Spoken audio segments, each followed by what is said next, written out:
और एक बड़ी खबर आ रही है, औरंगजेब की तारीफ कर दी है समाजवादी पार्टी के बड़े नेता अबू आसिम आजमी ने। एक बहुत बड़ी खबर आ रही है औरंगजेब को लेकर। एक खबर यह भी है कि अब इंडिया अलायंस में भी जबरदस्त झगड़ा शुरू हो गया है। इस झगड़े की वजह बने अखिलेश यादव के चहेते नेता अबू आसिम आजमी, जो कह रहे कि औरंगजेब अच्छा प्रशासक था। वो कह रहे बहुत अच्छा प्रशासक था, समाज सेवी था औरंगजेब। औरंगजेब कौन? क्रूर तानाशाह, बलात्कारी, हत्यारा और ग्लोरीफाइड डकैत औरंगजेब, लुटेरा औरंगजेब। अबू आसिम आजमी ने क्रूर और वहशी औरंगजेब को महान बताते हुए कहा है कि औरंगजेब तो सच्चा समाज सेवी था, वो अच्छा प्रशासक था। वो कह रहे हैं कि औरंगजेब के वक्त भारत सोने की चिड़िया हुआ करता था। अब देखिए, इस बयान को लेकर शिवसेना यूबीटी के नेता और उद्धव ठाकरे के बेटे, समाजवादी पार्टी, कांग्रेस और आदित्य ठाकरे, उद्धव ठाकरे का तो अलायंस, लेकिन औरंगजेब से प्रेम के चक्कर में अब आदित्य ठाकरे ने भी अबू आसिम आजमी की गिरफ्तारी की मांग कर डाली है। नहीं, सब गलत हिस्ट्री दिखाई जा रही है। औरंगजेब रहमतुल्लाह अलैह ने बहुत सारी मंदिरें बनवाई हैं और आप बनारस में जाकर देखेंगे, एक बच्ची, पंडित की बच्ची को जब उनका ही एक सिपाही सालार उसके साथ शादी करना चाहता था, उन्होंने उस सिपाही सालार को 2 हाथियों के बीच पैर बांध कर वो मार दिया और उन पंडितों ने उनके लिए एक मस्जिद बना के दिया वहाँ पर। क्या बात करते हैं, ये गलत हिस्ट्री। तो आप औरंगजेब क्रूर शासक नहीं? बिल्कुल नहीं, मैं बिल्कुल क्रूर शासन नहीं मानता। उनका बयान बहुत ही गलत है और निंदाजनक है। जो औरंगजेब ने छत्रपति संभाजी महाराज को 40 दिन अत्याचार किया, उनके नाखून निकाले, आंख निकाले, ऐसे औरंगजेब को अच्छा कहना ये तो महापाप है, ये राष्ट्र पुरुषों का अपमान है। इसलिए उनके ऊपर देशद्रोह का गुना दाखिल करना चाहिए। की तारीफ कर दी अबू आसिम आजमी ने। वैसे पहली बार नहीं है, इससे पहले 2023 में भी अबू आसिम आजमी औरंगजेब की तारीफों में कसीदे पढ़ चुके हैं। महाराष्ट्र के डिप्टी सीएम एकनाथ शिंदे ने कहा है कि इन पर तो देशद्रोह का मुकदमा दर्ज होना चाहिए, देशद्रोह का केस होना चाहिए। एकनाथ शिंदे ने यह भी कहा कि क्रूर वहशी मुगलों की तारीफ करना अबू आसिम आजमी के डीएनए में है और औरंगजेब को एक तरीके से समाज सेवी और अच्छा प्रशासक बता दिया। ये पूरा विवाद दरअसल छावा मूवी के दौरान, ये जो तस्वीरें भी आप देखें, क्योंकि प्रधानमंत्री नरेंद्र मोदी ने भी इस फिल्म की तारीफ की थी, संभाजी महाराज की तारीफ की थी, छावा की तारीफ की थी, और उसके बाद अब अबू आसिम आजमी ने एक तरीके से औरंगजेब, ग्लोरीफाइड डकैत, लुटेरे, बलात्कारी औरंगजेब की तारीफों में पढ़ दिए कसीदे। आगे बढ़ेंगे। आज की सबसे बड़ी खबर, होली में मुसलमानों की एंट्री बैन करने की मांग हो रही है। ब्रिज की होली में बात इसकी।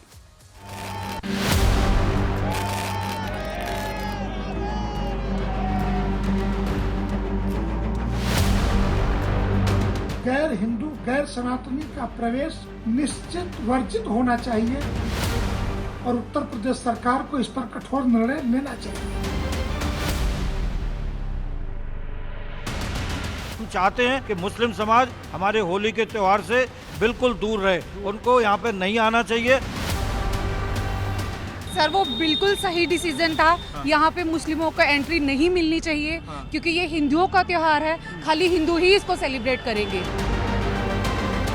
ये लोग केवल और केवल आरएसएस और बीजेपी के कहने पर काम करते हैं। ऐसे लोगों को निश्चित तौर से प्रतिबंधित करना चाहिए। ये तो दुखद है। अब ये तो भारतीय जनता पार्टी को उसका क्रेडिट जाता है कि उन्होंने देश में ऐसा माहौल बना दिया जो सैकड़ों साल से हिंदू मुसलमान एक साथ रहते आए हैं। हिंदू मुसलमान को बांटना चाहती है, तो साथियों अगर सत्ता के लिए हिंदू मुसलमान को बांट देंगे, इसका मतलब कि देश का बंटवारा और तय।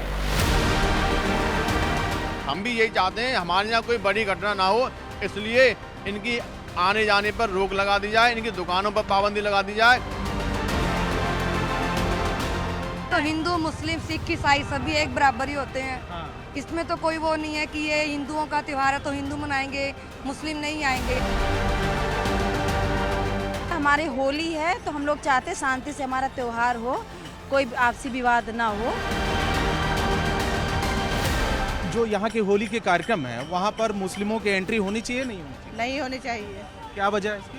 वजह ये अपना अपना धर्म, अपना अपना त्योहार अपन मनाओ ना, उसमें क्या है। वो हमारे इस उत्सव में सम्मिलित ना हो, ऐसे हम सब संतों का अनुरोध है, प्रशासन से भी मांगे, हम सब संत लोग मिलकर के विरोध करेंगे, वो हमारे उत्सव में सम्मिलित ना हो। अब क्या ऐसा कि इसी तरह की मांग ना महाकुंभ में मुसलमानों की एंट्री बैन करने के दौरान भी इसी तरह का विवाद हुआ था कि महाकुंभ में मुसलमान क्यों। अब ऐसी मांग ब्रज की होली को लेकर उठ रही है वृंदावन। अब मथुरा वृंदावन के साधु संतों ने ब्रज की होली में मुसलमानों की एंट्री बैन करने की मांग कर दी है। ध्यान से सुनिएगा खबर। वो ये रहा कि साधु संतों की ओर से डायरेक्ट सीएम योगी जी को चिट्ठी लिख दी गई है। मांग की गई है कि साहब ब्रज की होली में मुस्लिमों की एंट्री बैन हो, साथ ही ब्रज क्षेत्र में मुसलमानों की दुकानें भी बैन कर दी जाएं। साधु संतों का कहना है कि मथुरा वृंदावन भगवान श्री कृष्ण की नगरी है। यह जगह भक्ति और श्रद्धा का केंद्र है, एक धार्मिक और आध्यात्मिक परंपरा है, इसलिए यह त्योहार उन्हें ही मनाना चाहिए जिनकी इसमें आस्था हो। ये साधु संतों का पक्ष है। साधु संतों ने कहा है साहब कि होली के मौके पर वो खुद पहरा देंगे, ये सुनिश्चित करेंगे कि रंगोत्सव में मुस्लिमों की एंट्री ना हो जाए। साधु संतों का कहना है कि मुस्लिम धर्म के लोगों की होली जैसे त्योहार में आस्था है ही नहीं, वो सिर्फ गलत वजहों से होली के त्योहार में शामिल होते हैं, ये साधु संतों का कहना है। साधु संतों ने कहा कि जिस तरह महाकुंभ में मुस्लिमों की एंट्री बैन हुई, जिस तरह गुजरात, महाराष्ट्र, मध्य प्रदेश में मुस्लिमों की गरबा में एंट्री पर बैन लगाया गया, अब यही फॉर्मूला ब्रज की होली में भी लागू होना चाहिए। इसी को लेकर श्री कृष्ण, ध्यान से सुनिएगा, श्री कृष्ण जन्मभूमि ट्रस्ट के जो अध्यक्ष है ना दिनेश शर्मा जी, उन्होंने योगी आदित्यनाथ को खून से चिट्ठी लिखी है। खून से चिट्ठी लिखी है। चिट्ठी में क्या लिखा गया है कि होली के पवित्र त्योहार से मुस्लिमों को दूर रखा जाए, क्योंकि इससे मिठाइयों में थूकने और रंगों में मिलावट करने का खतरा बढ़ जाता है। वैसे आपको बता दें, बड़ी खबर यह है कि ब्रज की होली में मुसलमानों की एंट्री बैन करने की मांग का समर्थन अखिल भारतीय संत समिति ने कर दिया है। संत समिति ने कहा कि योगी सरकार को ब्रज की होली की पवित्रता बनाए रखने के लिए कड़े कदम उठाने चाहिए। विश्व हिंदू परिषद, बीएचपी समेत कई हिंदुत्ववादी संगठनों ने ब्रज क्षेत्र में मुसलमानों की एंट्री बैन तक करने की मांग कर दी है कि होली के दौरान नहीं साहब। ध्यान देने वाली बात यह कि इस विवाद पर खुद मुस्लिम धर्मगुरु एकमत नहीं है। अब सुनिए, एक और ऑल इंडिया मुस्लिम जमात कह रही है कि ब्रज की होली में मुसलमानों को बैन करने की मांग असंवैधानिक है, अनकॉन्स्टिट्यूशनल है। दूसरी ओर ऑल इंडिया इमाम एसोसिएशन का कहना है कि इस्लाम में होली जायज नहीं है। हमारे साथ कई मेहमान जो हैं वो जुड़ चुके हैं। मेरे साथ मुझे बताया जा रहा है कि विनोद बंसल साहब इस वक्त लाइव हैं वीएचपी से, विश्व हिंदू परिषद से, और जुनैद हैरिस हैं मेरे साथ, इस्लामिक स्कॉलर हैं। जुनैद भाई बहुत बहुत स्वागत आपका। स्वामी दीपांकर हैं मेरे साथ आज। स्वामी जी आपका बहुत बहुत धन्यवाद। अच्छा, समाजवादी पार्टी से अनुराग भदौरिया, क्योंकि समाजवादी पार्टी के जो सांसद हैं वो कह रहे हैं कि ये देश को बंटवारे की तरफ ले जाने वाली कोशिश है। मैं पहले आप ही से शुरू कर लेता हूं अनुराग, ये अगर इस तरह की मांग साधु संतों की तरफ से की जा रही है, ये मांग सही या नहीं आपके हिसाब से? अनुराग, जैसे देखिए, जैसे ही त्योहार आता है भारतीय जनता पार्टी चाहती है कि किसी तरह से धर्म के नाम पे राजनीति चलती रहे जी। आप देखिए, सबसे बड़ा मधुलता बुच की वजह से यहाँ पे 10 लाख करोड़ रुपए डूब गए शेयर में आम आदमी के, उस पर कहीं कोई चर्चा ही नहीं है, कोई बात ही नहीं हो रही है। होली मनाएगा कैसे जब आदमी के पास पैसा ही खत्म हो जाए, उस पर उसके शेयर ही डूब गए, उससे होली मनानी है। अब उसके बारे में चर्चा कोई नहीं करने को तैयार, क्योंकि ध्यान किधर मोड़ दिया गया, अब हिंदू मुस्लिम में चलो, हिंदू मुस्लिम में इनको डिवाइड करो, यही इनका दिमाग लगाए रखो, वो शेयर मार्केट डूब गया, भूल जाओ। कमाल की बात कर रहे भाई, हम तो लखनऊ में रहते हैं, हम तो डंके की चोट पे जब होली मनाते हैं तो मुस्लिम भाई भी मेरे साथ आके मनाते हैं, और मैं अमन भाई आपको वीडियो भी भेजूंगा, चलाइएगा अभी टीवी पे। हम हिंदू मुस्लिम जम के रंग खेलते हैं, सालों से हम खेलते आ रहे हैं, कभी कोई दिक्कत नहीं हुई, कभी कोई परेशानी हमें तो हुई नहीं। मैं तो होली उनके साथ खेलता हूं ना, उन्होंने कोई ऑब्जेक्शन किया ना हमें कोई ऑब्जेक्शन हुआ। हम उनको, वो हमारे यहाँ गुजिया खाने आते हैं, हम उनके यहाँ सिवई खाने जाते हैं, हमें दिक्कत नहीं हुई। लेकिन जब से भारतीय जनता पार्टी ऐसा माहौल बनाते रहते हैं, माने आम समस्या जो जनता की है उससे हमारा ध्यान भटकाने के लिए, अरे लोग परेशान है महंगाई बेरोजगारी से, लोग परेशान है शेयर डूबने से, लोग परेशान है किस तरह से यहाँ पे हर रोज जिंदगी, आम जिंदगी को जीना मुश्किल हो गया, उसमें कोई चर्चा नहीं होती है। हेल्थ व्यवस्था पे चर्चा नहीं होती है, एजुकेशन व्यवस्था पे चर्चा नहीं होती है, शेयर पे चर्चा नहीं होती है, लेकिन चर्चा से मांग सही नहीं है धर्म के नाम पे। ठीक है, ठीक है भाई। मथुरा सांप्रदायिक सौहार्द की सबसे बड़ी मिसाल मथुरा, वहां बताया जाता है कि जो है लड्डू गोपाल की पोशाक भी एक मुस्लिम परिवार बनाता है। बात बिल्कुल सही है भाई, ये मांग जो है वो कितनी सही कितनी गलत, लेकिन साधु संत जो है मांग कर रहे हैं उनकी भी अपनी वजह हो सकती है, कुछ संशय उनके दिमाग में हो सकते हैं। स्वामी दीपांकर, क्या वो संशय है? अगर आप थोड़ा रोशनी डाल पाए उन पर। एक मिनट, बीच में नहीं, अब हो गया ना, रुक जाइए, आपने बोल लिया ना अनुराग, एक एक करके। स्वामी दीपांकर, मैं अमन भाई कहूँगा, अनुराग भाई को सुनकर के तो मुझे लगता है कि ये विचार करना चाहिए कि ये नौबत आई क्यों, ऐसी परिस्थितियां निर्मित हुई क्यों। आज वृंदावन का वो सन्यासी जो मृदुल भी है, प्रीतिकर भी है और राधा रानी और कृष्ण में डूबने वाला है और अपने जीवन को उसी में समर्पित कर देता है, आज अगर वो कह रहा है कि यहां पर अनुमति ना दी जाए हमारे त्योहार में रंग खेलने में, तो मुझे लगता है कि उसको मतलब नजरअंदाज इसलिए नहीं किया जा सकता कि अनुराग बाबू बोल रहे हैं या अन्य कोई सेक्युलरिज्म का सूरमा बोल रहा है। बरेली से थोड़े दिन पहले क्या आवाज आया था, शायद अगर जो याद ना हो तो मैं लिंक भेज दूंगा, सुनिए। और दूसरी बात रही अभी जो पीछे घटनाएं हुई हैं, चाहे वो लोनी में हो, चाहे शहर या देश के अन्य कोनों में, मुस्लिम भाइयों के यहाँ सेवैयां खाने जाते हैं, वो गुजिया खिलाते हैं, वो तो फिर ये सांप्रदायिक सौहार्द है ना, वही तो, अनुराग तो वही चीज है। और मुस्लिम परिवार ही लड्डू गोपाल की पोशाक बनाता इतने सालों से, ये भी फैक्ट है स्वामी जी। अमन भैया, वो रोजगार अपनी जगह है, बहुत अच्छे से रोजगार करें, बहुत लोगों ने कुंभ में भी किया है, मैं उस पर नहीं जाता, मगर मैं इतना सा जरूर कह रहा हूं कि अनुराग भाई बैठे हैं या जुनेद भाई बैठे हैं या हमको देखने वाले करोड़ों दर्शक क्या थूका हुआ जूस या अन्य कोई चीज खाना पसंद करेंगे? या किसी एक व्यक्ति ने कभी उठ करके कौम के बीच में से खड़े होकर कहा कि ये जो कर रहे हैं इसके खिलाफ हम 1000 लोग खड़े होकर धरना देते हैं? अगर चाहते हैं कि इस तरह की स्थिति निर्मित ना हो, तो आपके ही बीच से कोई एक व्यक्ति खड़ा होगा जो खड़ा होकर कहेगा कि गलत है इस तरीके से थूकना, गलत है इस तरीके से जूस में पेशाब मिलाकर देना। समर्थन भी किसी ने नहीं किया होगा ना। नहीं, पर विरोध ना करना आधा समर्थन ही होता है, ये याद रखिएगा। कौन सा जलूस आपका आज तक ऐसा हुआ है रामनवमी से लेकर के कावड़ की यात्रा तक जिस पर पत्थर ना फेंके गए हों? मैं खुद नहीं चाहता कि ऐसी स्थिति हो, मगर ऐसी स्थिति निर्मित हुई क्यों? ठीक है, विचार ये करना चाहिए, विचार ये करना चाहिए। जुनैद हरीश साहब बताइए, ये वो कह रहे हैं कि मन में इस तरह का संशय है तो हमको वजहों पर ध्यान देना चाहिए, और उनके भी दिमाग में साधु संतों की अपनी संशय हैं, कुछ डाउट्स हैं, इसलिए वो कह रहे हैं कि भाई इस्लाम में वैसे भी, वो बार बार कई साधु संत कह रहे हैं कि इस्लाम में वैसे भी दूसरे धर्म के त्योहारों को खेलना क्या उसकी इजाजत है, नहीं है, तो फिर वैसे भी नहीं, तो फिर मनाही हो जाए, बैन हो जाए, एंट्री नहीं होनी चाहिए। आपका क्या टेक है जुनैद हरीश साहब? देखिए, सबसे अहम बात तो मैं इस सिलसिले में ये बता दूं कि इस्लाम ये कहता है कि अत्तहारतु शतरुल ईमान, कि सफाई ही ईमान है, और ये अपने लिए सिर्फ नहीं है, ये दूसरों के लिए है। हम उस व्यक्ति को मुसलमान नहीं गर्दानते हैं जो किसी भी व्यक्ति के लिए थूक मिलाए, किसी भी व्यक्ति के जूस में। मैं कहता हूं कानून कहां मर जाती है, ऐसे लोगों को सख्त तरीन सजा दी जाए। मैं कहता हूं मैं फांसी की डिमांड कर रहा हूं। आप कहां पर हैं? खामोश कब हम रहते हैं? आप पता नहीं कहां से किसको उठा कर लाते हैं। हम सिर्फ एक चीज की डिमांड कर रहे हैं, उसको सख्त से सख्त सजा दी जाए। उसमें हिंदू और मुसलमान नहीं है, इंसानियत का रंगों का त्योहार, होली, मुस्लिम भाई, मतलब इस्लाम क्या कहता है? मैं उसी रंगों का त्योहार, होली खेलने को लेकर हिंदू में आपको बता दूं। जी जुनैद भाई, मैं बता रहा हूं आपको।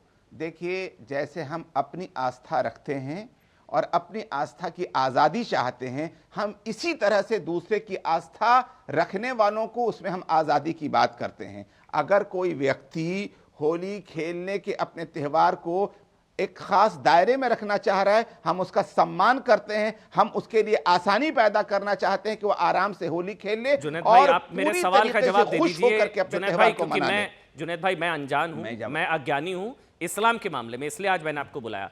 इस्लाम क्या कहता है दूसरे धर्मों के त्योहारों को लेकर, होली खेलने को लेकर? रंगों का त्योहार, रंग लगाना, मुस्लिम भाइयों को रंग लगाना, मतलब फिर होता है ये क्या इजाजत होती है इसकी? कोई हिंदू भाई है जो वो दूसरे भाई को रंग लगाए या बहन को रंग लगाए, ये इजाजत होती है क्या इसकी? मैं इस्लाम क्या कहता है मुझे नहीं पता, मैं जानना चाहता हूं। इस्लाम अपनी आस्था के अनुसार प्रैक्टिस की बात करता है और दूसरों की आस्था और उनके प्रैक्टिसेस की सम्मान की बात करता है।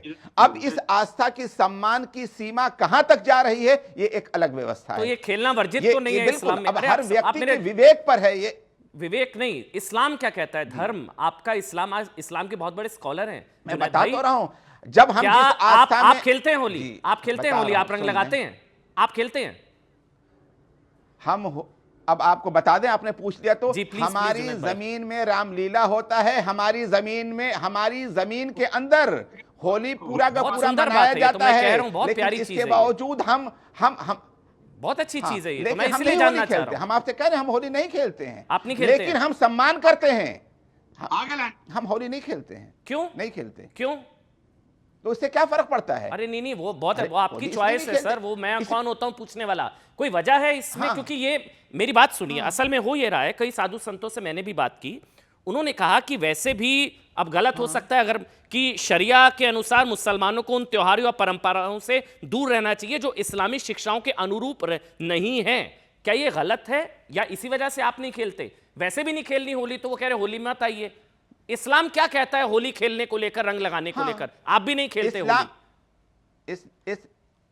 मैं होली नहीं खेलता हूं, लेकिन मैं सम्मान करता हूं। मैंने कहा अगर कोई होली खेलता है हम उसके लिए रंग खरीद करके दे देंगे, अगर हमको लगा देगा कोई होली तो हम उसका बुरा भी नहीं मानेंगे। अगर हमें कोई होली का रंग लगा देता है तो हम बुरा भी नहीं मानते। विनोद बंसल जी, नहीं बात ठीक है, बिल्कुल सही बात है, बिल्कुल लॉजिकल चीज है, सम्मान अपनी जगह, वो तो अच्छी बात है, आप भी सम्मान करते हैं, हम सब सम्मान करते हैं, यही सांप्रदायिक सौहार्द है। और लड्डू गोपाल की पोशाक तो मुस्लिम परिवार बना रहे इतने सालों से। मैं तो खुद सांप्रदायिक सौहार्द की बात करता हूं, मथुरा में तो बहुत उदाहरण होता है। आप बिल्कुल ठीक कह रहे हैं, लेकिन साधु संत कह रहे हैं वैसे भी नहीं खेलनी होती इनको होली।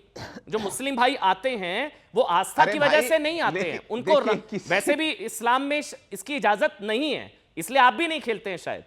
क्या मैं गलत कह रहा हूं? मुझे सही करिएगा। इस्लाम में अपनी आस्था के अकॉर्डिंग अमल करने की बात होती है, हम अपनी आस्था के अकॉर्डिंग अमल करते हैं। और जाहिर सी बात है कि अब अगर ठीक है, मैं समझ गया आपकी बात। विनोद बंसल जी बहुत बहुत मुस्कुरा रहे हैं, बहुत हंस रहे हैं, बहुत अच्छे से समझा रहे हैं वो तो इस चीज को कि इस्लाम किसी को वर्जित नहीं करता साहब, जिसको होली खेलनी है खेले, रंग लगाइए, क्या प्रॉब्लम है? बहुत अच्छी चीज है, यही सांप्रदायिक सौहार्द हुई ना विनोद भाई। अमन जी मैं वही कह रहा हूँ, आपने जितने प्रश्न पूछे उसका सीधा सटीक उत्तर देने के बजाय इधर उधर उधर उधर सारा जलेबी बनाने में इनके माहिर है। मैं एक बात कहना चाहता हूँ, देखिए आखिरकार समाज के अंदर से विरोध क्यों, विद्रोह क्यों उठा, इसके पीछे के एक आपके वक्तव्य को देखना पड़ेगा आपको। आप देखिए कि आज से 20 साल पहले तो कोई ऐसा किसी ने बहिष्कार नहीं किया था। आखिरकार किसी मुसलमान को, हम भी साथ में खेलते थे मुसलमानों के, कोई दिक्कत नहीं थी जी। सही बात। लेकिन पिछले 20 साल में क्या हुआ कि आखिरकार मुसलमान हिंदू का दुश्मन बन गया। आप मुझे बताइए, अभी मैंने नवंबर में ही विश्व हिंदू परिषद ने एक लिस्ट जारी की थी कि लगभग 400 ऐसे केसेस की लिस्ट जारी की जब हिंदुओं पर हमले हुए, बाकायदा मीडिया को लिस्ट जारी की थी। उसमें से जितने हमले हुए थे उसमें से ये 77 ऐसे केसेस थे जो कि हिंदू पर्व त्योहारों पर हमले हुए, और उसमें से लगभग दर्जन भर केसेस अमन जी ऐसे हैं जहां पर के होली पर हमले हुए। अब मैं 2-4 दृष्टांत बताता हूं आपको। अलीगढ़ में एएमयू में 21 मार्च को हिंदू छात्राओं पर इतना हमला हुआ कि जकीर रहमान, जैद, शाहरुख और उन पर मुकदमा अभी भी कायम है। आप मुझे बताइए, भाग्यनगर जो तेलंगाना में है, 18 वर्षीय पवन को घर में बुला करके इन इस्लामिक सारी लिस्ट मेरे पास भी है, लेकिन ये तो दूरियां बढ़ाने वाला फैसला हुआ ना। हिंदू मुस्लिम भाई एक साथ होली खेलेंगे, ये तो और इससे तो और पवित्रता और एक तरीके रिश्ते और बेहतर होंगे। नहीं होना बैन, एंट्री बैन कर देना कि होली में, ब्रज की होली में मुसलमानों की नो एंट्री, ये सही है? आपके हिसाब से सही है? बस ये बताइए मेरे को। ना बिल्कुल ठीक है। मैं देखिए, मुझे बताइए कि मेरी पवित्रता को भंग करना, मेरी सुरक्षा को खतरा पैदा करना और मेरे ऊपर हमलावर सोसाइटी को मैं आमंत्रित करूं, ये कैसे हो सकता है? आप मुझे बताइए, ये आपने एक प्रश्न पूछा कि क्या इस्लाम में होली खेलना अलाउड है, ये कहता है नहीं है। जब नहीं है तो किस लिए आ रहे हैं भाई? अगर इस्लाम में माता का जागरण अलाउड नहीं है तो आखिरकार मुझे बताइए वो लफ्ज़ जिहादी वहां पर जो जाते हैं, वहां पर गरबा में किस लिए जाते हैं भाई? सिर्फ लफ्ज़ जिहाद करने के लिए। जब आपके माता में आस्था ही नहीं है तो बात बताइए फिर विनोद बंसल जी, कितनी इफ्तार की पार्टियों में हिंदू भाई भी जाते हैं, कई हिंदू जाते हैं, मैं जानता हूं। मैं कहता हूं नहीं जाना चाहिए। उन्होंने तो बैन नहीं किया ना। लेकिन हिंदू ने, मुझे बताइए, आपने कभी कोई लफ्ज़ जिहाद किया क्या? इफ्तार पार्टी में जाकर के वो लफ्ज़ जिहाद किया? किसी मुस्लिम लड़की को ऊपर फब्दी कसी? आपने किसी मुस्लिम लड़की को? मैडम जनरलाइज नहीं कर सकते ना पूरी कम्युनिटी को, इस तरह से आप पेंट ब्रश कर देंगे एक साथ। 2, 4, 5, 10, 15, 20 ने कुछ किया, सारे मुस्लिम भाई ऐसे हो गए फिर? अमन जी मैं नहीं कर रहा, इन्होंने किया है, ये तो इनके कुकर्म कर रहे हैं। आप मुझे बताइए सोसाइटी के अंदर ये आवाज क्यों उठी? आप मुझे बताइए ना जी। आखिरकार अगर किसी मस्जिद, आप मुझे बताइए, देखिए मैं और आप मिलकर के होली खेलते हैं, होली खेलते हुए टोली बना के जा रहे हैं, रास्ते में कोई मस्जिद आ गई, मदरसा आ गया, कोई मुस्लिम बस्ती आ गई और वहां पर अगर मान लो किसी से रंग छिटक गया, गिर गया, किसी किसी मस्जिद के कोने पर लग गया, आप सोचिए क्या होगा। कल्पना की आपने कभी? कितनी जगह दंगे हुए हैं। तो यही तो दूरियां पाटनी है ना प्रभु, यही तो दूरियां पाटनी है विनोद बंसल जी। ये होली में नो एंट्री से दूरियां पटेंगी क्या? दूरियां खत्म होगी? स्वामी दीपांकर, अनुराग आ रहा हूं। एक तरफ करने से कोई दूरियां नहीं पड़ती अमन जी। एक तरफा कैसे है भाई? वो अनुराग बता रहे हैं वो भी सेवैयां खाने जाते हैं और इनको भी गुजिया वगैरह मिलती है मस्जिद में, शायद ये भी बता रहे हैं। इनको तो गुजिया सेवैयां इसलिए मिलती है क्योंकि इनको साथ में वोट भी मिलते हैं। ये इनका हेतु हो सकता है। मैं कहता हूं कि आज तक हम भी खाते थे और खिलाते थे, लेकिन हमें पता है कि सेवैयों के बहाने वो जहर जो दिया जा रहा है उसमें थुक गैंग जो थूक करती थी, हमें नहीं पता था पहले। अरे हम जनरलाइज नहीं कर सकते ना, सारे इस तरह से कर रहे हैं। कुछ केसेस आए हैं, सारे ये सब लगे, ये सब थे। एक मिनट स्वामी दीपांकर डेफिनेशन है अमन जी, साल की डेफिनेशन है। अच्छा स्वामी दीपांकर, स्वामी जी तब तक वो खाना। विनोद जी मैं आपकी बात को समझ गया। आप कह रहे हैं मन में संशय इतना है, विश्वास करें तो कैसे करें, यही कह रहे हैं ना आप। स्वामी दीपांकर, फिर अनुराग जी और जुनैद भाई, मैं आपके पास आऊंगा एक कमेंट जल्दी से। स्वामी दीपांकर, मैं ये कह रहा हूं कि बरेली की खबर है, कहा कि अगर खेली होली तो लाशें बिछा दी जाएंगे। अच्छा, क्यों होली खेलने पर लाशें बिछा दी जाएंगी? क्यों इस तरीके के शब्दों को बोलने की जरूरत पड़ती है? जुनैद भाई ने यहां बैठकर के इसका विरोध किया, अनुराग भाई ने खीर सेवैयां भी खाया। उन लोगों को भी समझाइए ना जो इस तरीके की बात कह रहे हैं। होली मनाने वाले लोग तैयारी कर रहे हैं और उन पर हमला कर दिया जाए, उनके मन में भय भर दिया जाए और उसके बाद मथुरा के आस्थावान लोगों को उनके भय को नाजायज ठहराते हुए सेक्युलरिज्म की भेंट चढ़ा दिया जाए। कोई तो चर्चा सोचकर किया जाए ना कि ऐसी नौबत आ क्यों रही है। क्या मात्र इसलिए किसी भी बात में हाँ मिला देना जायज है क्योंकि दो अन्य लोग बैठकर कह रहे हैं? बरेली के उस समाज से जाकर के बात किया किसी ने जिनको पीटा गया या जिनको धमकी दी गई? आपका दर्द जो तो है मेरे दोगला रवैया नहीं चलता दादा। अनुराग मुझे 1 मिनट दीजिए, मैं आपके पास आ रहा हूं, 1 मिनट दे दीजिए बस। और मैं 1 मिनट पहले जुनैद भाई का कमेंट ले लेता हूं। जुनैद भाई वो कह रहे हैं कि ताली ना 2 हाथों से बजती है। वो शायद मुझे याद आ रहा है गणपति बप्पा मोरया का नारा लगाने पर वारिस पठान के साथ क्या हो गया था, माफी मांगनी पड़ी थी उनको। यहां से कोई भी कह देगा अस्सलाम वालेकुम, वालेकुम अस्सलाम, सामने से पलटकर कोई जय श्री राम जो कह देता है या कोई नारा भी लगा देता है ना, जो जैसे गणपति बप्पा मोरया, तो उस पर एक्शन हो जाता है। पता नहीं क्या पार्टी सफाई देनी पड़ती है। तो ताली 2 हाथों से बजती है प्रभु, वो ये कह रहे हैं। मतलब वो जैसे अभी अनुराग ने बोला कि मंदिरों में इफ्तारी हमने देखी है, हमने कहीं किसी मस्जिद के अंदर जो है, अगर मैं गलत नहीं हूं, आलू पूड़ी का लंगर लगते हुए शायद नहीं देखा होगा। कभी नहीं हो सकता, एक संत बताना कोई। मतलब मंदिरों में इफ्तारी देखी है, सबने देखी, मतलब वो मस्जिदों में फिर उस तरह की चीजें शायद नहीं होनी चाहिए। मैं तो कह रहा हूं ये तो सांप्रदायिक स्वार्थ की सबसे बड़ी मिसाल है। एक मिनट जुनैद भाई प्लीज जुनैद जी। महात्मा गांधी ने रघुपति राघव राजा राम जो है ना मंदिरों में तो गाया, लेकिन किसी मस्जिद में गा पाए क्या वो? बताइए ना। जुनैद जी, फिर अनुराग भाई आ रहा हूं कमेंट जल्दी से। जुनैद जी, आपकी जानकारी के लिए मैं बता दूं कि दूर मत जाइए, नोएडा में गेजा जगह है, वहां पर हर फ्राइडे के दिन सबके लिए खाना परोसा जाता है और उसके अंदर सब्जी का इंतजाम किया जाता है ताकि सभी को आने में परेशानी हो। मैं खुद अपने यहाँ जो भी प्रोग्राम करता हूं, कोशिश ये करता हूं कि सब लोग आ सके, इसलिए गोश्त का इंतजाम नहीं किया जाता है ताकि सब लोग आ सकें। मैं आपको एक चीज बता दूं, अभी इन्होंने बरेली की बात की, बड़े परोसना, जैसे मंदिरों में खाना खिलाना इफ्तारी नहीं होती ना प्रभु, नहीं होती। हर चीज मंदिरों में भी लंगर लगता है, उसी तरह अगर मस्जिद में इस तरह से खाना खिलाया जा रहा है तो वो लंगर है या माता रानी के जगराते के बाद भंडारा हो रहा है, उसको वो भंडारा कहना। या तो बता दें मस्जिदों में भंडारा लगता है माता रानी का। माता रानी का क्यों लगेगा जब वो आस्था नहीं है? तो मैं क्यों कह रहा हूं कि कहीं मंदिरों में तो इफ्तारी हुई है ना। मैं ये थोड़ा कह रहा हूं होती है नहीं होती है, गलत होती है। मंदिरों में नमाज, मंदिरों में इफ्तारी, नमाज भी जुनैद भाई होती है, लेकिन यहां गलत है। मंदिरों में इफ्तारी भी, मंदिरों में नमाज भी।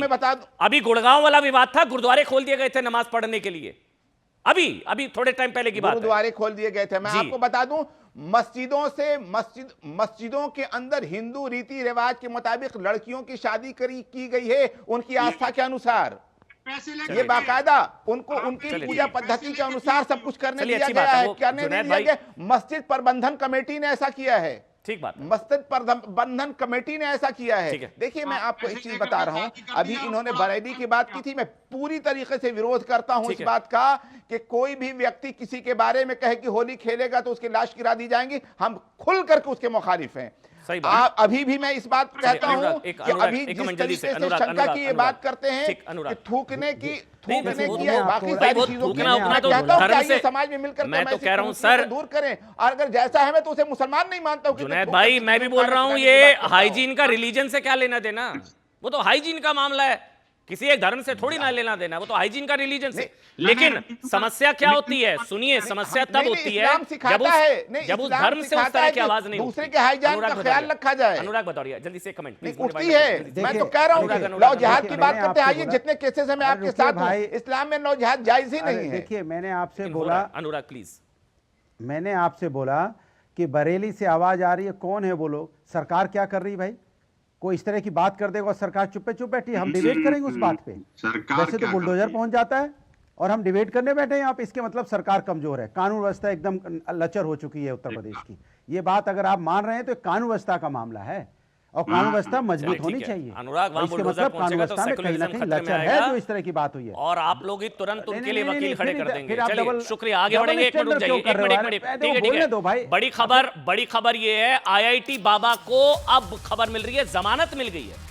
ये मुझे खबर मिल रही है, इनको हिरासत में ले लिया गया था और गांजा वांजा इनके पास से मिला था। गांजा 1.5 ग्राम गांजा के साथ पकड़े गए थे। ये जयपुर पुलिस ने अभय सिंह को गिरफ्तार किया था, इनको हिरासत में ले लिया था। अब NDPS एक्ट में केस दर्ज हो गया था, इनके पास 1.5 ग्राम गांजा मिला, 1.5 ग्राम, और ये कह रहे थे कि हाँ मैंने फूका है, ये खुद मान रहे थे। न्यूज़ 18 इंडिया पर अभय सिंह ने कबूल किया कि वो गांजा पीते हैं। यही नहीं, वो तो कह रहे हैं सारे साधु पीते हैं, वो उन्होंने कबूल, एक बार सुना सकते हैं क्या कहा उन्होंने IT बाबा ने, सुनिए। अब इनको जमानत मिल गई है। गांजा वो थोड़ा सा उनको मिला है, वो आपके चेकिंग, हाँ प्रसाद का वो तो मैंने खुद ही चेकिंग नहीं, मैंने खुद ही बोला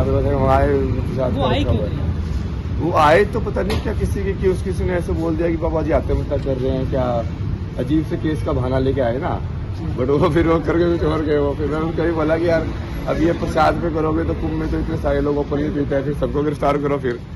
मतलब ये तो लाइक अंडरस्टूड ही होता ना इन्हें भारत के अंदर, करें तो अंडरस्टूड ही होता ना भारत के अंदर। 1.5 ग्राम गांजा मिल गया, गांजा पी रहे थे साहब। आगे बढ़ेंगे।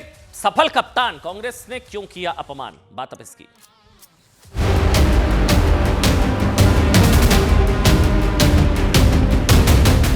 कि वो एक अनइम्प्रेसिव कैप्टन है, वो थोड़ा ओवरवेट है। उनकी निंदा करना ये कांग्रेस वालों को ही अच्छा लग सकता है, क्योंकि उनके मन में भारत के सम्मान के प्रति कोई आस्था ही नहीं है, कोई विश्वास ही नहीं। रोहित शर्मा के बारे में जो बोला है मैं तो सहमत। ये कांग्रेस की मूल जो सोच है वो भारत की संस्थाओं के विरोधी और भारत की कोई भी ऐसी उपलब्धि हो, सफलता हो, उसके विरोधी है। ये कोई पॉलिटिशियन नहीं, एक क्रिकेट दर्शक के बारे में बोले। इन लोगों की बहुत ही घटिया मानसिकता और घटिया सोच हो चुकी है। ये देश पे हमला करते हैं, देश की संस्थाओं पे हमला करते हैं, अब देश के स्पोर्ट्स और जो हमारा सम्मान उस पे हमला कर रहे हैं। विभिन्न राजनीतिक दलों ने कम से कम क्रिकेट को तो अपना राजनीतिक मंच नहीं बनाना। ऐसे प्रवक्ता के बयान पर कांग्रेस को अविलंब न सिर्फ केंद्रीय नेतृत्व को माफी मांगनी चाहिए, अपितु ऐसे प्रवक्ता को कांग्रेस की पार्टी से बाहर भी करना चाहिए। पहले तो वो अपनी वाणी पे संयम रखें, वो चयनकर्ता नहीं है, वो BCCI नहीं है, और अगर रोहित के परफॉर्मेंस पर दिक्कत है तो पहले राहुल गांधी का परफॉर्मेंस देख लें। मैं किसी को अपमान करने के लिए ट्वीट नहीं किया था। उस ट्वीट में मैंने क्या कहा, मैंने कहा कि एक स्पोर्ट्स पर्सन के नाते वो थोड़ा ओवरवेट है। देखिए, खबर को बताने से पहले आपने भी शायद, इनका नाम शमा मोहम्मद है, इनके बारे में शायद आपने कभी पहले सुना ही नहीं होगा। तो कुछ लोग पब्लिसिटी के चक्कर में या ग्लैमर के चक्कर में या अपना नाम बनाने के चक्कर में इस तरह के स्टेटमेंट देते हैं। इनको कोई जानता भी नहीं था इससे पहले, आज हर जगह इनकी चर्चा है, तो इसी वजह से इन्होंने इस तरह का बयान दिया होगा। अब सुनिए खबर क्या है। चैंपियंस ट्रॉफी में कल भारत ऑस्ट्रेलिया के बीच सेमीफाइनल होने वाला है, इसलिए भारत के सभी क्रिकेट प्रेमी इस वक्त टीम इंडिया की जीत की प्रार्थना कर रहे हैं। शानदार टीम हमारी, सफल कप्तान बनेगा इतिहास जी। पूरे देश को उम्मीद है साहब कि रोहित शर्मा की कप्तानी में टीम इंडिया क्रिकेट की चैंपियन बनेगी। हमें भरोसा है, रोहित पर भरोसा है, टीम इंडिया पर भरोसा है। लेकिन भारत ऑस्ट्रेलिया की सेमीफाइनल से ठीक पहले कांग्रेस की नेता ने एक ऐसा बयान दे दिया जो टीम इंडिया का हमारी नजर में ना सिर्फ मनोबल तोड़ने वाला, बल्कि कुछ लोग तो यहां तक कह रहे हैं कि उनका एक बयान तो टीम में फूट डालने जैसा भी हो सकता है, जिसको लेकर कांग्रेस ने भी उनके बयान से खुद को अलग कर लिया। पवन खेड़ा से लेकर सारे कांग्रेस नेताओं ने कहा हमारा कोई लेना देना नहीं है इनसे, गलत बयान से कोई लेना देना नहीं है। शमा मोहम्मद कांग्रेस की राष्ट्रीय प्रवक्ता, मैं बार बार कह रहा हूं इस विवाद से पहले इनको शायद कोई जानता भी नहीं होगा, लेकिन इन्होंने इस तरह का बयान दिया शायद पब्लिसिटी के चक्कर में। शमा मोहम्मद कांग्रेस की राष्ट्रीय प्रवक्ता, भारत ऑस्ट्रेलिया की सेमीफाइनल मैच से पहले कांग्रेस की प्रवक्ता ने भारतीय क्रिकेट टीम के कप्तान रोहित शर्मा पर अभद्र आपत्तिजनक टिप्पणी की, बॉडी शेमिंग की। वो भी तब जब टीम इंडिया रोहित शर्मा की कप्तानी में पाकिस्तान को हरा चुकी है, लगातार 3-3 अहम मैच जीत चुकी है, अब सेमीफाइनल कल होने जा रहा है। बहुत क्रिटिकल क्रूशल टाइम है। ऐसे वक्त में कांग्रेस की प्रवक्ता ने रोहित शर्मा की फिटनेस पर सवाल उठा दिए। जैसे प्रवक्ता नहीं है, वो फिटनेस एक्सपर्ट है, ठीक। सोशल मीडिया पर रोहित शर्मा को मोटा बता दिया, कहा कि रोहित शर्मा को वजन कम करना चाहिए, वो मोटे हैं, वो ओवरवेट है। यही नहीं, आगे लिख रही है खिलाड़ी के तौर पर रोहित भारत के सबसे निराश करने वाले कप्तान हैं, औसत परफॉर्मेंस है। यहां तक चलिए ठीक है, उन्होंने मोटा कहा, ये कहा, वो कहा, कल मैच है, मनोबल तोड़ने वाला ही तो है साहब ये बयान, ये तो मनोबल तोड़ने वाला है। आगे सुनिए, इसके आगे जो उन्होंने कहा ना वो और भी चौंकाने वाला है, जिसको लेकर कुछ लोगों का तो यहां तक कहना है कि ये तो टीम में कल इंपॉर्टेंट मैच से पहले टीम में फूट डालने जैसा है। जानते क्या कहा?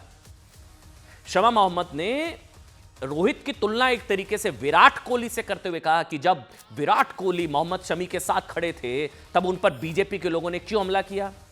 वो आगे कह रही हैं वो अच्छे कप्तान थे विराट कोहली, वो खिलाड़ियों का हौसला बढ़ाते थे, रन बनाते थे, दूसरे खिलाड़ियों के अच्छा करने पर उनकी तारीफ भी करते थे। रोहित नहीं करते क्या?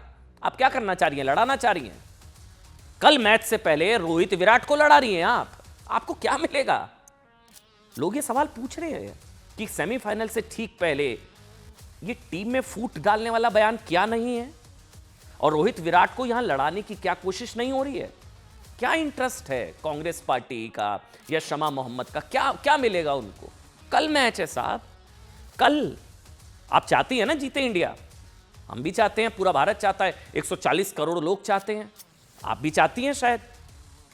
रोहित शर्मा के खिलाफ पोस्ट के बाद ऐसा बवाल मचा कि रोहित शर्मा मोटा, ये वो, ऐसा बवाल मचा कि कांग्रेस को सफाई देनी पड़ी कि शमा मोहम्मद के पोस्ट से पार्टी का कोई लेना देना नहीं है, डिलीट करो पोस्ट डिलीट करना पड़ा। लेकिन शमा मोहम्मद अपने बयान पर कायम है कि मैंने क्या गलत कहा, बॉडी शेमिंग नहीं की मैंने। कांग्रेस के कहने पर शमा मोहम्मद ने अपना पोस्ट डिलीट कर दिया। हालांकि मैं फिर कह रहा हूं, शमा अपने बयान पर कायम है। वो कह रही है पार्टी का कोई लेना देना नहीं, मैंने जो कहा क्या गलत कहा। उनका कहना है कि उन्होंने बॉडी शेमिंग नहीं की। उनके बयान में क्या गलत है वो पूछ रही हैं, क्या गलत है कोई बताए इनको। इसके बाद रोहित शर्मा पर अपने पोस्ट को लेकर न्यूज 18 इंडिया के कैमरे से भागती दिखाई दी, बचती नजर आई। शमा ने बचते बचते कहा कि रोहित शर्मा पर उनके पोस्ट को पार्टी से नहीं जोड़ना चाहिए। इस मामले में आम आदमी पार्टी के सांसद जो हैं हरभजन सिंह ने कहा है कि कुछ लोगों को फिटनेस का ज्ञान नहीं होता, पता नहीं होता, लेकिन वो कमेंट करना जरूरी समझते हैं। सुनिए। किसी को अपमान करने के लिए ट्वीट नहीं किया था। उस ट्वीट में मैंने क्या कहा? मैंने कहा कि एक स्पोर्ट्स पर्सन के नाते वो थोड़ा ओवरवेट है, स्पोर्ट्स पर्सन के नाते, तो वो बॉडी शेमिंग नहीं है। और मैंने कहा कि वो एक अनइम्प्रेसिव कैप्टन है, क्योंकि मैंने उसको कंपेयर किया था राहुल द्रविड़ से, सचिन तेंदुलकर, सौरव गांगुली, विराट कोहली और महेंद्र सिंह धोनी, कपिल देव। और उसमें तो मुझे अच्छा नहीं लगा, लेकिन मैं नहीं समझ पा रही क्योंकि हमला क्यों कर रही हो ये वक्त लोग। किसी को फैट शेम करना और उनकी कैप्टनसी की रिकॉर्ड वो पूछ रहे हैं जिनके खुद के कैप्टन राहुल गांधी ने उनको दिल्ली में 6 डक दिलवाए हैं, जिनके खुद के कैप्टन ने 90 से ज्यादा चुनाव हरवाए। अरे अपने कैप्टन का ट्रैक रिकॉर्ड देखो। भारत की टीम के कैप्टन ने बहुत अच्छी परफॉर्मेंस दी है। T20 वर्ल्ड कप हो, एशिया कप हो, अब या चैंपियंस ट्रॉफी हो, हर जगह पर भारत का पताका लहराता है। जीत का पताका खिलाड़ियों के द्वारा लहराया जाता है, पर कांग्रेस को नफरत है भारत से। ये नफरत की दुकान है, ये मोहब्बत की दुकान नहीं है। और एक बड़ी खबर आ रही है, हरभजन सिंह ने भी इस पूरे मुद्दे को लेकर बयान दे दिया है। हरभजन सिंह ने कांग्रेस नेता शमा मोहम्मद के बयान पर हमला बोला। हरभजन सिंह ने सवाल उठाया कि क्या आप फिटनेस कोच हैं, क्या बीसीसीआई की प्रेसिडेंट हैं, क्या फिटनेस के पैरामीटर आपको पता है? हरभजन सिंह ने कहा किसी भी निजी चीजों के बारे में बोलने का कोई हक नहीं है, आप फिटनेस कोच हैं, बीसीसीआई से हैं, कौन है आप? सुनिए। देश को बहुत सर्व किया है, बहुत सेवा करी है और आज भी यहाँ पे मौजूदा स्थिति में वो टीम को बढ़िया तरीके से लड़ा रहा है और वहाँ टीम बहुत अच्छा खेल रही है उनके अंडर दुबई में। तो उनके बारे में जो बयान दिया गया है कि उनकी फिटनेस सही नहीं है, बॉडी शेप ठीक नहीं है, व्हाटसोएवर इट इज सेड, मुझे नहीं लगता है कि किसी को भी वो हक बनता है उनके बारे में, निजी चीज़ों के बारे में ऐसे बोलने के लिए। देखिए, कहावत है ना कि नाच ना जाने आंगन टेढ़ा, या कहते हैं जब खुद के घर शीशे के हों। अब क्या हुआ है कि शमा मोहम्मद ने जिस तरह से रोहित शर्मा को भारत का सबसे निराश करने वाला कप्तान बता दिया, अब एक बार को कल्पना कीजिए, सोचिए अगर उसी तरह रोहित शर्मा राहुल गांधी की परफॉर्मेंस पूछ लें तो, पॉलिटिकल परफॉर्मेंस की बात कर रहा हूं मैं। सोचिए अगर रोहित शर्मा पलटकर ये कह दे कि साहब मेरी फिटनेस तो दुनिया देख रही है, आप के नेता, आपकी पार्टी के कप्तान की पॉलिटिकल परफॉर्मेंस अगर पलट कर पूछ ले। अब होता यह ना कि जब आप किसी पर कीचड़ उछालते हैं या एक उंगली किसी पर होती है तो चार उंगली आपकी तरफ होती है। अब यही हो रहा है, अब लोगों को मौका मिल गया है राहुल गांधी के पॉलिटिकल करियर और बतौर कांग्रेस पार्टी के कप्तान, घोषित अघोषित, उनकी परफॉर्मेंस पर सवाल उठाने का। शायद कांग्रेस के पास जवाब नहीं होगा, क्योंकि रोहित शर्मा ने इंटरनेशनल क्रिकेट में डेब्यू 2007 में आयरलैंड के खिलाफ मैच से किया था, जबकि राहुल गांधी का पॉलिटिकल डेब्यू 2004 में गांधी परिवार की पारंपरिक सीट अमेठी से हुआ। हर कोई जानता है सरनेम की वजह से। रोहित शर्मा का 18 साल का करियर, इसमें बतौर कप्तान वो टीम इंडिया के 54 में से 40 मैच जीता चुके हैं। Winning rate 74%, 74। राहुल गांधी के 21 साल के करियर में 2011 से वो मुख्य भूमिका में है और कांग्रेस 2011 से लेकर अब तक, जो बीजेपी भी आंकड़े देती है साहब, 90 चुनाव राहुल गांधी जी के नेतृत्व में। अब ये तुलना वैसे नहीं बनती है, लेकिन अब राहुल गांधी की प्रवक्ता अगर रोहित शर्मा की परफॉर्मेंस पूछ रही हैं और पलटकर रोहित शर्मा ने राहुल जी की परफॉर्मेंस पूछ ली तो फिर ये आंकड़े होंगे। रोहित शर्मा का सबसे ताजा टूर्नामेंट चैंपियंस ट्रॉफी है, जिसमें टीम इंडिया लगातार 3 मैच जीत चुकी है, लगातार पाकिस्तान को हरा दिया। दूसरे राहुल गांधी का सबसे ताजा पॉलिटिकल टूर्नामेंट दिल्ली चुनाव था, जिसमें कांग्रेस के 70 में से 67 उम्मीदवारों की जमानत जब्त हो गई। मुश्किल होगा ना जवाब देना, नहीं होगा। रोहित की परफॉर्मेंस आप कोई पलट कर पूछ ले, दिल्ली में क्या 70 में से 70 हार गए, 70 में से 67 उम्मीदवारों की जमानत जब्त हो गई। रोहित शर्मा 2024 में T20 वर्ल्ड कप का खिताब जीतने वाले सिर्फ दूसरे भारतीय कप्तान हैं। राहुल गांधी की अगुवाई में कांग्रेस अब तक लगातार 3 लोकसभा चुनाव हार चुकी है। एक और रोहित शर्मा 2023 में टीम इंडिया को वनडे वर्ल्ड कप के फाइनल तक पहुंचाने वाले चौथे भारतीय कप्तान है। रिकॉर्ड है साहब रोहित शर्मा के नाम पर, किस पर सवाल उठा रहे हैं आप? दूसरे राहुल गांधी की अगुवाई में कांग्रेस 3 लोकसभा चुनावों में 99 का आंकड़ा भी नहीं पार कर पाई। एक और रोहित शर्मा 2024 में T20 वर्ल्ड कप का खिताब जीतने वाले सिर्फ दूसरे भारतीय कप्तान। दूसरे बीजेपी क्या कहती है कि साहब राहुल गांधी की वजह से कांग्रेस हार के गर्त में पहुंच चुकी है। पलटकर सवाल पूछा जाएगा। इस बीच बड़ी खबर यह है कि रोहित शर्मा पर कांग्रेस के नेता के विवादास्पद बयान का टीएमसी ने समर्थन कर दिया। ये बड़ी खबर आ रही है, कांग्रेस ने तो किनारा कर लिया, टीएमसी ने समर्थन कर दिया। टीएमसी के वरिष्ठ नेता और सांसद सौगत रॉय ने कहा कि कांग्रेस प्रवक्ता ने रोहित शर्मा के बारे में जो कहा है उसका समर्थन करते हैं। सुना दीजिए एक बार क्या कुछ कहा सौगत रॉय ने। रोहित शर्मा के बारे में जो बोला है मैं तो सहमत हूँ। मैं ये कोई पॉलिटिशियन नहीं, यही एक क्रिकेट दर्शक के बारे में बोले। कितने दिन तक रोहित शर्मा को छूट दिया जाएगा? एक बार 1 सेंचुरी किया कहे 2 साल में, और 2, 5, 10, 20 में आउट हो जाते हैं। उसको ना टीम में जगह मिलना चाहिए, ना अधिनायक रहना चाहिए। वो जो कांग्रेस की लीडर बोली है ठीक बोला है। और एक और बड़ी खबर आपको बता दें, हिमानी हत्याकांड, जो सूटकेस में शव मिला था, याद है आपको? हिमानी हत्याकांड में एक्सक्लूसिव सीसीटीवी वीडियो आ गया है, जिसमें आरोपी सचिन ब्रीफकेस में हिमानी नरवाल के शव को लेकर जा रहा है। वो हम दिखाएं अगर एक्सक्लूसिव वीडियो। सूटकेस में शव, क्योंकि सूटकेस के अंदर ये देखिए, ये हैरान कर देने वाली तस्वीरें हैं। दरअसल हिमानी हत्याकांड का सीसीटीवी वीडियो जिसमें ये सूटकेस लेकर जा रहा है, इसमें संभवतः हिमानी का शव है। हिमानी हत्याकांड का एक्सक्लूसिव ये सूटकेस बाद में मिला था और इसी सूटकेस के अंदर हिमानी को मारकर उसको सूटकेस में बंद कर दिया गया था।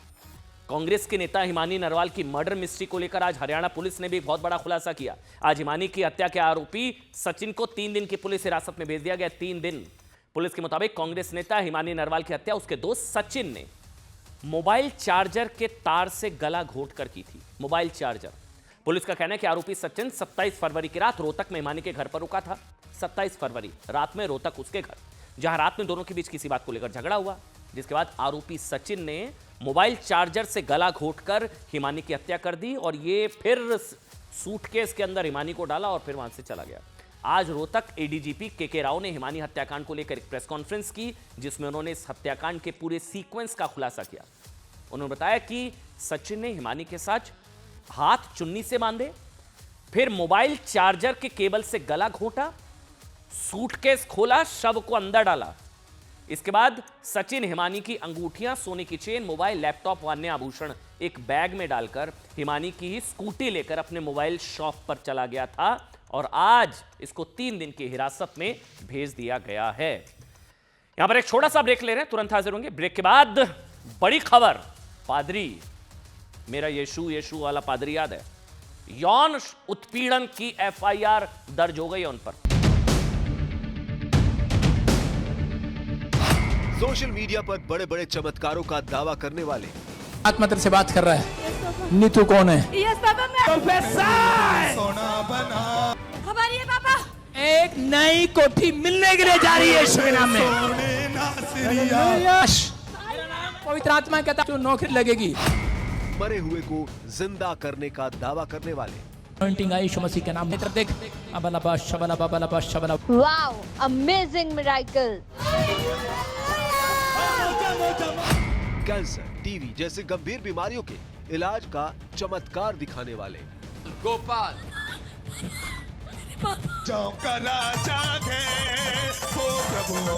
Wow, accurate name.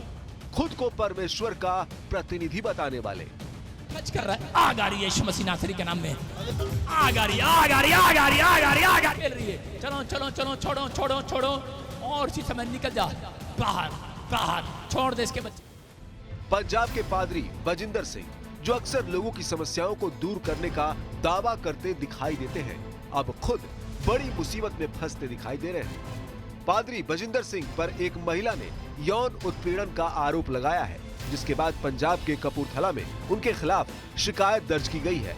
इस घटना के बाद पंजाब के कपूरथला की सड़कों पर बवाल मचा हुआ है, क्योंकि एक तरफ कुछ लोग आरोपी बजिंदर सिंह की गिरफ्तारी की मांग कर रहे हैं, तो वहीं बजिंदर सिंह के समर्थक सड़कों पर उतर आए हैं। वो बजिंदर सिंह पर लगे आरोपों को गलत बता रहे हैं और उनके खिलाफ साजिश रचने का आरोप लगा रहे हैं। जो ब्लैकमेलर ने बहुत बड़े पद्धर थे और साजिशकार ने बहुत तगड़े, जिन्हों ने साडे धार्मिक गुरु प्रॉफिट बजिंदर जी के खिलाफ वख तरह दी अश्लील और भद्दी शब्दावली वीडियो क्लिप बना के और उन्हां दी फोटो नाल जोड़ के उन्हां दे परिवार दी निजी। पादरी बजिंदर सिंह जालंधर के गांव ताजपुर में the church of glory and wisdom नाम से मसीही सत्संग करते हैं। पीड़ित महिला का आरोप है कि पिछले 5 साल से पादरी बजिंदर सिंह उसका यौन शोषण कर रहा है। पीड़ित महिला के मुताबिक उसने साल 2017 में चर्च जाना शुरू किया था और अप्रैल 2023 तक वो चर्च जाती रही। इस बीच साल 2020 में वो चर्च में सेवा कार्य से जुड़ी और उसके अगले ही साल 2021 से बजिंदर सिंह उसका यौन उत्पीड़न करने लगा। अपनी गड्डियां भेज के रोक के धमकियां देनियां, गलत गल्लां करनियां। सर मेरी 20 दिन दी बच्ची आ, मैनू छड्ड के इत्थे आई आ। बंदे ने इन्ना ज्यादा तंग कर दिता है, इन्ना ज्यादा परेशान करता, कंटिन्यू कहना मैं तेरे हस्बैंड नु मार दूंगा, तेनू मार दूंगा, मेरी बच्ची तक नु छोटी जी नु। पीड़ित महिला का आरोप है कि बजिंदर सिंह ने उसे माता पिता और फैमिली के सदस्यों को मरवा देने की धमकी दी थी। इस डर से वो काफी समय तक चुपचाप बजिंदर सिंह के उत्पीड़न को झेलती रही, लेकिन जब चीजें हद से बाहर निकलती दिखाई दी तो उसने पुलिस के पास जाकर अपनी शिकायत दर्ज करवाई।